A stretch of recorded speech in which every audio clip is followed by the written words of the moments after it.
I'm Rashi Vatz, and this is Fox 26 Crime Files. Terrifying and in broad daylight, two men with high-powered guns try to rob a woman at a gas station, and it's all caught on camera. Fox 26's Natalie He taking a look at what went down in North Houston. Filling up your tank these days is stressful enough. But for this woman last Wednesday, a trip to this Shell gas station on Aldine Westfield and Farrell Road left her completely shaken. I was actually at the register. I had a line, and then I heard a pop, pop. Manager Crystal Segovia was working the register when around 1:30 p.m. she noticed two masked men jump out of a black Chevy Camaro with paper tags and make their way over to pump number 4. The men are then seen pointing a shotgun at a woman sitting inside a white Corvette while attempting to open her door. Police say the woman panicked and stomped on the gas pedal, taking off as the men tried to shoot at her car. They chased after her. They jumped over the bushes and cleared it. And the fact that this happened at my gas station, it angered me. It's really sad just what's going on as far as the crime increase that's going on in the city, and it's just you don't even feel safe not even to stop and get some gas. It's really scary though, because I want to go back home to my family. Always be aware of your surroundings. Just always be aware, because it can happen any time of day, and nowadays people don't care, especially this younger generation. They don't have any respect for life or others around them, and it's sad. A grocery store security guard is now under fire for allegedly racially profiling 3 different black women in separate interactions, assaulting one and yelling racially insensitive remarks at another. Fox 26's Gabby Hart spoke with the women. You just said I'm black and I'm ugly. Yes, I did. On June 21st, Shalandra Peavy recorded this interaction inside of the Kroger on 249 and Antoine. She says she couldn't carry any more items in her hands, so she dropped some of them in a clear Kroger produce bag and continued shopping. That's when she says the Allied Universal security guard seen in this video accused her of stealing. He walked up to me. He said, "I guess you're going to go up front and try to exchange that, huh?" I said, "If that's what you feel, then you wait until I get up front." Just 2 months earlier, on April 13th, Stephanie Teal, a woman with special needs, had a run-in with the same security guard. I don't know where you're pulling me. Why is he doing this to me? Stephanie was with her cousin, Kamisha Sterling, when she opened a Kroger burger inside of the store and started eating it. Sterling says she had every intention of paying for it when they got to the register. But the security guard approached them, an altercation ensued, and eventually he pepper sprayed and dragged Stephanie from the store. Please don't let him take me out. I cannot see. Please, someone. 1 month later, Stephanie's cousin recorded yet another interaction with the same guard. This time, he followed her from the store and accused her of stealing. What's up?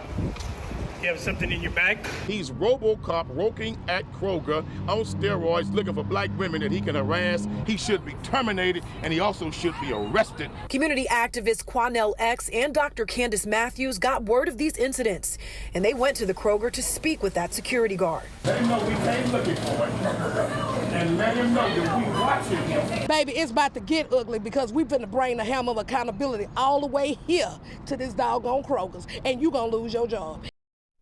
None of the women involved were charged or arrested for shoplifting. Kroger did send us a statement saying the security guard will no longer work in their stores. And that statement saying, quote, "We will not tolerate this type of behavior." It's still not clear yet if the guard is still employed by Allied Universal Security.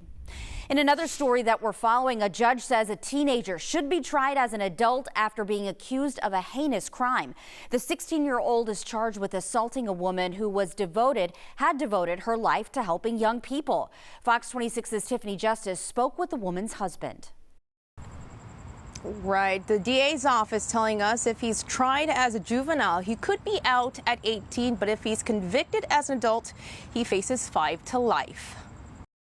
A woman, a mother, a family forever changed. It's a travesty of what had happened to her. The only remedy that she has in this case is that he be incarcerated.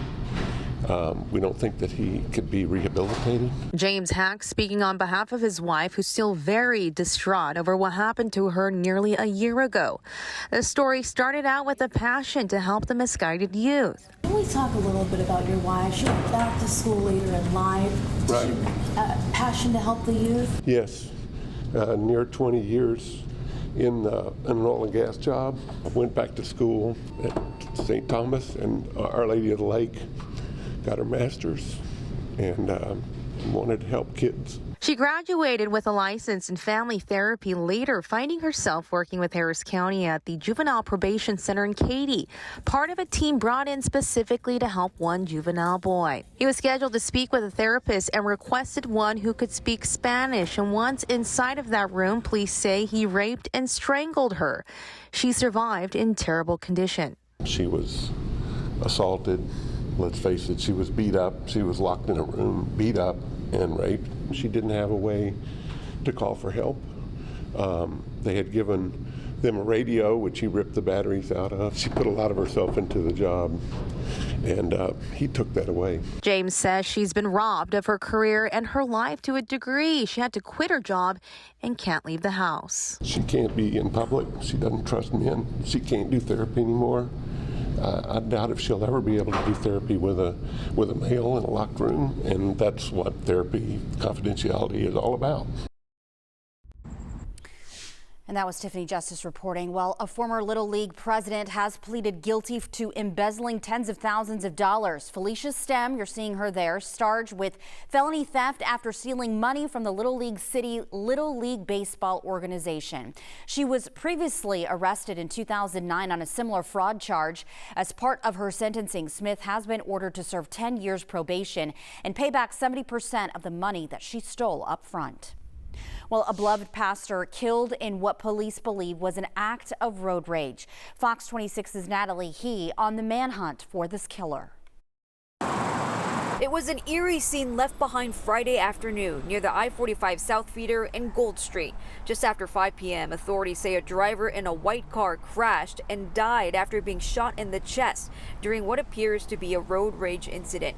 The medical examiner's office now identifying the victim as 58-year-old Ronald Mouton, a beloved pastor at East Bethel Missionary Baptist Church. It's been a somber time, and seeing his face pop up on social media every time you open up Twitter, Facebook especially, it's kind of like it's like repeating the morning at that moment.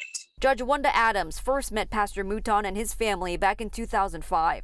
The two worked closely together for several years when Adams served on Houston City Council. You get mad and you get angry and you're like, why?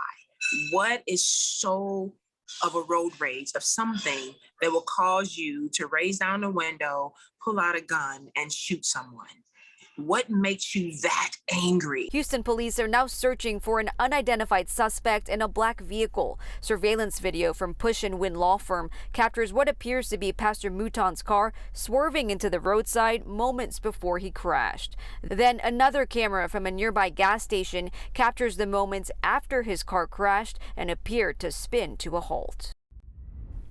A developmentally disabled man was shot and killed at a gas station in Katy. Now, this happened on Barker Cypress near Old Greenhouse Road around 7:30 in the evening this week. Investigators say that a man and woman in a gold-colored SUV were talking to the victim before one of them shot him outside the driver's side window. Employees at the business recognized the pair and may be able to help the sheriff's office track them down, but anyone with information is asked to contact Crime Stoppers as well. That number, 713-222-TIPS. Well, justice finally served after more than 2 decades. Confessed serial killer William Reese is now serving 2 life sentences. Fox 26's Tiffany Justice has the news that the families have been waiting for. Mr. Reese to the allegation in cause number 16 CR 2334, first-degree felony murder of Laura Smither. How do you plead, guilty or not guilty? Guilty. To the first-degree felony charge of murder of Jessica Kane. How do you plead, guilty or not guilty? Guilty, Your Honor. At this time, I find you guilty. I'm going to go along the recommendations of the state. I'm going to sentence you to life in prison to run concurrent with one another. This is the moment 3 Texas families were waiting for. Confessed serial killer William Lewis Reese pleading guilty Wednesday to the murders of 12-year-old Laura Smither, 17-year-old Jessica Kane in Galveston County, and 20-year-old Kelly Cox from Brazoria County. After 25 years, cameras catching the moment inside of the courtroom. Family members of the victims overwhelmed, breaking out in tears and hugs. Jack Rohde, criminal district attorney for Galveston County, saying the guilty plea was not only what the families were waiting for, but what these communities were seeking too. Today really does mark the end of 25 years of uncertainty, at least in this county, for the families of Laura Smither and Jessica Kane. And not just their families, but all of the county, because they were all affected by their deaths. I've been real emotional. Fox 26 spoke with the mother of Kelly Cox in March, the day Reese was extradited back to Friendswood, Texas from Oklahoma. I want him held accountable for the lives he took here in Texas. I know that no amount of prison time is ever going to cure the pain, but it will make sure, it helped make sure for sure, that William Reese will die in prison, which is where he belongs. The day finally came and ended with a final word from the judge. Your soul shall forever be burdened by these heinous crimes that you committed. A 30-year-old convicted robber gets a bond for felon in possession of a weapon. This is just days after he's paroled from prison, and now he's accused of murder. Fox 26's Randy Wallace with that story. I've never had any of these cases that we've profiled on breaking bond on parole and on a felony PR bond charged with murder. This is a first. 30-year-old Quentin Allen is a convicted armed robber. He spent almost a decade in prison. He just got paroled like December 3rd of 2021. And then within 2 weeks, he gets charged with felon in possession of a weapon, gun, firearm, a blatant violation. Allen not only got to stay on parole, 185th Criminal District Court Judge Jason Lawong granted him a PR bond for his new felony charge of felon in possession of a weapon. How do you get a public recognizance bond, a get out of jail free card on a convicted felon who was just released from prison? That decision may have cost 29-year-old Luis Espinoza his life. Police say Allen shot and killed Espinoza on June 18th. He's back behind bars with no bond set. Someone who's already convicted of a felony and then also has a weapon, they're not supposed to have that to begin with. In a breaking bond report last month, we told you how Raymond Young and Delvin Clements were out on bond for felon in possession of a weapon. Both went on to allegedly commit murder. Because there's so many cases like this, Crime Stoppers is now researching the problem.